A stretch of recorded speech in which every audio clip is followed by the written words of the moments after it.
नमस्कार दोस्तों, आज है 10 अक्टूबर और 10 अक्टूबर के जितने भी इम्पोर्टेंट करंट अफेयर के इम्पोर्टेंट क्वेश्चन बन सकते थे, आज हम उन सभी को डिस्कस करेंगे और ये प्रश्न विभिन्न एग्जाम में बेहद ही उपयोगी हैं। तो दोस्तों चलते हैं आज के पहले प्रश्न की ओर। तो हमारा पहला प्रश्न है, भारतीय वायुसेना दिवस कब मनाया जाता है? भारतीय वायुसेना दिवस कब मनाया जाता है? तो दोस्तों भारतीय वायुसेना दिवस 8 अक्टूबर को मनाया जाता है। कब मनाया जाता है? 8 अक्टूबर को। दोस्तों 8 अक्टूबर को भारतीय वायुसेना दिवस मनाया जाता है और इस बार 89वां बनाया गया। कौन सा? 89वां। इस समय भारतीय वायुसेना के प्रमुख हैं विवेक राम चौधरी यानी कि BR चौधरी। भारतीय वायुसेना का आदर्श वाक्य है touch the sky with glory. क्या वाक्य है? Touch the sky with glory. अगर भारतीय वायुसेना की बात करें तो भारतीय वायुसेना ने अपना स्थापना समारोह हिंडन एयरबेस पर बनाया है। कहाँ पर बनाया है? हिंडन एयरबेस। और हिंडन एयरबेस कहाँ पर है? गाजियाबाद, उत्तर प्रदेश में। दोस्तों साथ ही 8 अक्टूबर को एक और दिवस मनाया गया है। ये दिवस मनाया गया है विश्व अंडा दिवस। कौन सा मनाया गया है? विश्व अंडा दिवस। हर साल विश्व अंडा दिवस अक्टूबर के दूसरे शुक्रवार को मनाया जाता है, यानी कि अक्टूबर महीने में जो भी दूसरा शुक्रवार होगा उसको क्या मनाया जाता है? विश्व अंडा दिवस। तो इस बार 8 अक्टूबर को पड़ा है हमारा दूसरा शुक्रवार, तो क्या मनाया गया है? विश्व अंडा दिवस। चलते हैं दोस्तों अगले प्रश्न की ओर। हमारा अगला प्रश्न है, विश्व बैंक ने भारत की GDP की विकास दर अनुमानित की है। तो दोस्तों कल मैंने आपको किसकी बताई थी? फिच रेटिंग्स की। और आज किसकी है? विश्व बैंक की। विश्व बैंक की बात करें तो इसने भारत की विकास दर अनुमानित की है 8.3%। और ये कब की है? वर्ष 2021-22 की। तो दोस्तों विश्व बैंक ने कितनी की है? 8.3%। तो विश्व बैंक का नाम आते ही हमारे दिमाग में आना चाहिए कि विश्व बैंक का मुख्यालय कहाँ पर है। तो दोस्तों विश्व बैंक का मुख्यालय है वाशिंगटन DC में। कहाँ पर है? वाशिंगटन DC में। विश्व बैंक को IBRD के नाम से भी जाना जाता है। किस नाम से? IBRD। और इसे ही कहा जाता है विश्व बैंक। चलते हैं दोस्तों अगले प्रश्न की ओर। हमारा अगला प्रश्न है, मैसूर दशहरा उत्सव कहाँ मनाया जाता है? मैसूर दशहरा उत्सव कहाँ मनाया जाता है? दोस्तों जैसे कि नाम से ही पता चल रहा है मैसूर, तो मैसूर कहाँ पर है? कर्नाटक में। तो मैसूर दशहरा उत्सव भी कहाँ पर मनाया जाएगा? कर्नाटक में। दोस्तों मैसूर दशहरा महोत्सव चामुंडा हिल्स पर मनाया जाता है। कहाँ पर मनाया जाता है? चामुंडा हिल्स पर। कहा जाता है कि चामुंडा हिल्स पर ही चामुंडा देवी ने महिषासुर का वध किया। किसका वध किया? महिषासुर का वध किया था। इसी कारण इस महिषासुर नगर का नाम पड़ गया बाद में मैसूर। और मैसूर कहाँ पर है? कर्नाटक में। मैसूर कहाँ पर है? कर्नाटक में। मैसूर की बात करें यानी कि कर्नाटक की, तो यहाँ के इस समय मुख्यमंत्री कौन है? बसवराज मुंबई। कौन है? बसवराज मुंबई। जबकि यहाँ के राज्यपाल हैं थावरचंद गहलोत। राज्यपाल कौन है दोस्तों? थावरचंद गहलोत। अगर हम कर्नाटक की बात करें तो कर्नाटक की जो सीमाएं हैं वो कई राज्यों से लगती हैं। तो कर्नाटक की कौन कौन से राज्य से सीमा लगती है? एक तो लगती है केरल से। किससे? केरल से। तमिलनाडु से, आंध्र प्रदेश से, तेलंगाना से, महाराष्ट्र से और गोवा से। तो कुल कितने राज्यों से लगी? 6 से। कौन कौन से हैं? केरल, तमिलनाडु, आंध्र प्रदेश, तेलंगाना, महाराष्ट्र और गोवा। दोस्तों इसके साथ ही कर्नाटक की अगर हम बात करें तो कर्नाटक में 12 राज्यसभा सीटें हैं और 28 लोकसभा सीटें हैं। कर्नाटक में कितनी राज्यसभा की सीटें? 12 और लोकसभा की 28। कर्नाटक में एक हुबली जगह है और वहाँ पर विश्व का सबसे लंबा प्लेटफॉर्म भी बनाया जा रहा है। कहाँ पर? हुबली में। इस समय कहाँ पर है? गोरखपुर में। लेकिन अभी इससे भी बड़ा बनाया जा रहा है। कहाँ पर? कर्नाटक के हुबली शहर में। कर्नाटक की बात करें तो यहाँ पर कृष्णा नदी पर अलमट्टी बांध भी स्थित है। क्या नाम है? अलमट्टी बांध। जबकि कृष्णा राज सागर बांध कावेरी नदी पर है। किस पर है? कावेरी नदी पर। कर्नाटक राज्य में बांदीपुर, अंसी, नागरहोल, वन्नेरघट्टा और कुद्रेमुख जैसे नेशनल पार्क हैं। कौन कौन से? बांदीपुर, अंसी, नागरहोल, वन्नेरघट्टा और कुद्रेमुख जैसे नेशनल पार्क हैं। दोस्तों कर्नाटक सरकार ने भारत के जोग जलप्रपात के जीर्णोद्धार के लिए भी कार्य शुरू कर दिया है। कौन से? जोग जलप्रपात के जीर्णोद्धार के लिए। चलते हैं दोस्तों अगले प्रश्न की ओर। हमारा अगला प्रश्न है, अजय वारियर युद्धाभ्यास का आयोजन किया जा रहा है। तो दोस्तों अजय वारियर युद्धाभ्यास का आयोजन उत्तराखंड राज्य में किया जा रहा है। कहाँ पर किया जा रहा है? उत्तराखंड राज्य में। दोस्तों अजय वारियर युद्धाभ्यास भारत और उत्तराखंड के मध्य किया जाता अजय वारियर युद्धाभ्यास भारत और यूनाइटेड किंगडम के मध्य किया जाता है और इसका आयोजन इस वर्ष उत्तराखंड में किया जा रहा है और इसका आयोजन उत्तराखंड के पिथौरागढ़ जिले में किया जा रहा है। कहाँ पर? पिथौरागढ़ जिले में। अगर दोस्तों बात करें उत्तराखंड की, तो उत्तराखंड की राजधानी है देहरादून, जबकि एक नई राजधानी भी बनी है जिसका नाम है गैरीसैंण। क्या नाम है दोस्तों? गैरीसैंण। उत्तराखंड की बात करें तो उत्तराखंड के इस समय मुख्यमंत्री बने हैं पुष्कर सिंह धामी। कौन बने हैं? पुष्कर सिंह धामी, जबकि यहाँ के राज्यपाल हैं गुरमीत सिंह। दोस्तों उत्तराखंड राज्य के अंतर्गत ही भारत का सबसे पहला national park Jim Corbett national park भी स्थित है। कौन सा है? Jim Corbett national park. और जिम कॉर्बेट नेशनल पार्क का पहले नाम हेली नेशनल पार्क भी था। चलते हैं दोस्तों अगले प्रश्न की ओर। हमारा अगला प्रश्न है, किस देश के प्रधानमंत्री भारत की यात्रा पर आए हैं?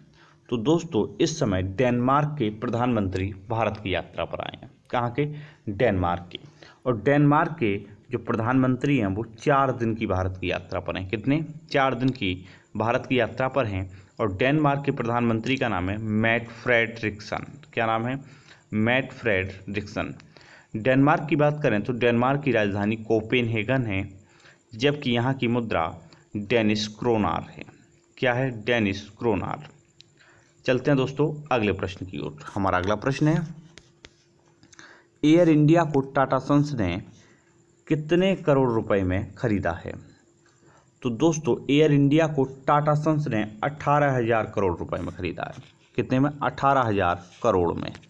दोस्तों आज़ादी से पूर्व एयर इंडिया की स्थापना टाटा सन्स के द्वारा ही की गई थी। तब अगर हम बात करें इसकी एयर इंडिया की, तो उस समय 1932 में जहांगीर रतन जी दादाभाई के द्वारा टाटा एयरलाइंस की स्थापना की गई थी। तब इसे 1932 में टाटा एयरलाइंस कहा जाता था। 1946 में टाटा सन्स के विमानन प्रभाग ने इसे एयर इंडिया के रूप में सूचीबद्ध किया था। तो दोस्तों 68 साल बाद एयर इंडिया वापस पहुंच गया है टाटा कंपनी के पास, यानी कि सबसे पहले जो बोली लगाई है सर्वाधिक वो कितनी थी? 18,000 करोड़ रुपए की। तो दोस्तों टाटा एयरलाइंस का अब नाम क्या हो गया है? Air India. तो दोस्तों भारत सरकार ने इसको बाद में दे दिया था, अधिग्रहण कर लिया था और उसके बाद ये एयर इंडिया नाम से चल रही थी। लेकिन 68 सालों के बाद दोबारा से वापस चली गई टाटा सन्स के पास, क्योंकि ये कंपनी लगातार घाटे में जा रही थी और भारत सरकार एयर इंडिया को कई सालों से भी बेचने का प्रयास कर रही थी। तो दोस्तों एयर इंडिया को किसने खरीदा है? टाटा सन्स ने। और कितने रुपए में खरीदा है? 18,000 करोड़ में। दोस्तों टाटा के हाथ में एयर इंडिया के साथ साथ एयर इंडिया एक्सप्रेस की भी कमान आई है। किसकी? एयर इंडिया एक्सप्रेस की। दोस्तों टाटा सन्स के इस समय मालिक हैं रतन टाटा। कौन है? रतन टाटा। और उन्होंने एक ट्वीट किया है और ट्वीट में कहा है, एयर इंडिया वापसी पर आपका स्वागत है, क्योंकि टाटा कंपनी के द्वारा ही स्थापित की गई थी एयर इंडिया कंपनी। चलते हैं दोस्तों अगले प्रश्न की ओर। हमारा अगला प्रश्न है, फोर्ब्स इंडिया रिच लिस्ट 2021 में सीट्स पर कौन है? दोस्तों सीट्स पर हैं मुकेश अंबानी। कौन है? मुकेश अंबानी। मुकेश अंबानी की बात करें तो इस समय ये रिलायंस इंडस्ट्रीज के चेयरमैन भी हैं। क्या हैं? रिलायंस इंडस्ट्रीज के चेयरमैन हैं। जबकि दूसरे नंबर पर हैं गौतम अडानी और तीसरे पर हैं शिव नाडर। चलते हैं दोस्तों अगले प्रश्न की ओर। हमारा अगला प्रश्न है, शांति का नोबेल पुरस्कार किसे मिला है? शांति का नोबेल पुरस्कार किसे मिला है? दोस्तों शांति का नोबेल पुरस्कार मिला है दिमित्री मोरातेव को और मारिया रेशा को। किसे मिला है? दिमित्री मोरातेव और मारिया रेशा। तो इस हिसाब से हमारा ऑप्शन हो जाएगा 4, यानी कि 1 और 2 दोनों सही हैं। दोस्तों मारिया रेशा की बात करें तो ये फिलीपींस की रहने वाली हैं। कहाँ की, फिलीपींस की, और ये पत्रकार हैं। जबकि दिमित्री मुरादेव हैं रूस के, कहाँ के हैं, रूस के। तो दोस्तों मारिया रेशा कहाँ की हैं, फिलीपींस की, और दिमित्री मुरादेव कहाँ के हैं, रूस के। चलते हैं दोस्तों अगले प्रश्न की ओर। हमारा अगला प्रश्न है, सभी जिला में एंटी नारकोटिक सेल की स्थापना करने की घोषणा किस राज्य ने की है। तो दोस्तों सभी जिला में एंटी नारकोटिक सेल की स्थापना करने की घोषणा महाराष्ट्र राज्य ने की है। किसने की है, महाराष्ट्र राज्य ने, क्योंकि इस समय यहाँ पर अफीम, हेरोइन जैसे मामले काफ़ी अधिक आ रहे हैं, यानी कि यहाँ पर ड्रग्स लेने की बात अधिक आ रही है। इसी कारण से महाराष्ट्र राज्य ने महाराष्ट्र के हर जिले में एंटी नारकोटिक सेल की स्थापना करने की घोषणा की है। दोस्तों महाराष्ट्र राज्य की बात करें तो यहाँ के इस समय मुख्यमंत्री उद्धव ठाकरे जी हैं। कौन है, उद्धव ठाकरे जी। जबकि यहाँ के राज्यपाल भगत सिंह कोश्यारी हैं। महाराष्ट्र राज्य की बात करें तो महाराष्ट्र में 19 राज्यसभा सीटें हैं, जबकि लोकसभा की 48 सीटें हैं। तो कितनी, राज्यसभा की 19 और जबकि लोकसभा की 48 सीटें हैं। दोस्तों महाराष्ट्र राज्य की बात करें तो महाराष्ट्र राज्य में संजय गांधी, गुगेमल, नवेगांव जैसे नेशनल पार्क भी हैं। साथ ही महाराष्ट्र सरकार ने नीरज चोपड़ा जो कि हमारे स्वर्ण पदक विजेता थे, उन्हीं के नाम पर अब पुणे स्टेडियम का नाम कर दिया गया है। तो दोस्तों पुणे स्टेडियम का नाम क्या कर दिया गया है, पूना स्टेडियम का नाम यानी कि पुणे स्टेडियम का नाम कर दिया गया है नीरज चोपड़ा स्टेडियम। तो नीरज चोपड़ा स्टेडियम कहाँ पर है, पुणे में, और किस राज्य में, महाराष्ट्र राज्य में। दोस्तों महाराष्ट्र में थालघाट और भोरघाट जैसे दर्रे भी हैं। चलते हैं दोस्तों अगले प्रश्न की ओर। हमारा अगला प्रश्न है, बोरदोलाई हवाई अड्डा किस राज्य में है। दोस्तों बोरदोलाई हवाई अड्डा असम राज्य में है। किस में है, असम राज्य में। दोस्तों आज हाल फिलहाल में बोरदोलाई हवाई अड्डा दोबारा से चर्चा का विषय बन गया है, क्योंकि इसे अब खरीद लिया है अडानी ग्रुप ने। किसने खरीदा है, अडानी ग्रुप में। तो दोस्तों असम की राजधानी कहाँ है, दिसपुर। असम के मुख्यमंत्री कौन है, हेमंत बिस्वा शर्मा। जबकि यहाँ के राज्यपाल कौन है, जगदीश मुखी। कौन है, जगदीश मुखी। असम में कौन कौन से नेशनल पार्क हैं, Manas national park, Kaziranga national park, Dehing Patkai national park, Dibru Saikhowa, Raimona, Orang जैसे क्या हैं, नेशनल पार्क हैं। दोस्तों अगर काजीरंगा नेशनल पार्क की बात करें तो काजीरंगा नेशनल पार्क देश का पहला नेशनल पार्क है जो कि सैटेलाइट फ़ोन से कनेक्टेड है। क्या है, सैटेलाइट फ़ोन से कनेक्टेड है।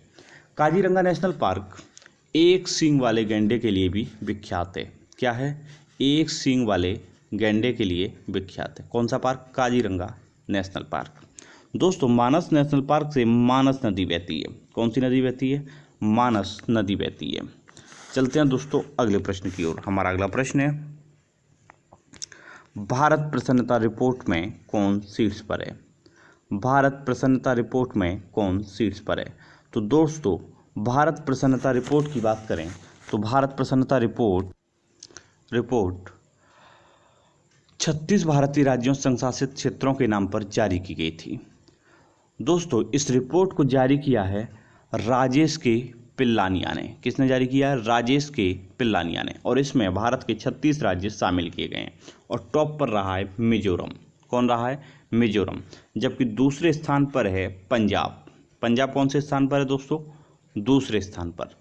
तीसरे स्थान की बात करें तो तीसरे स्थान पर है अंडमान एवं निकोबार द्वीप समूह, जबकि चौथे पर है पुडुचेरी।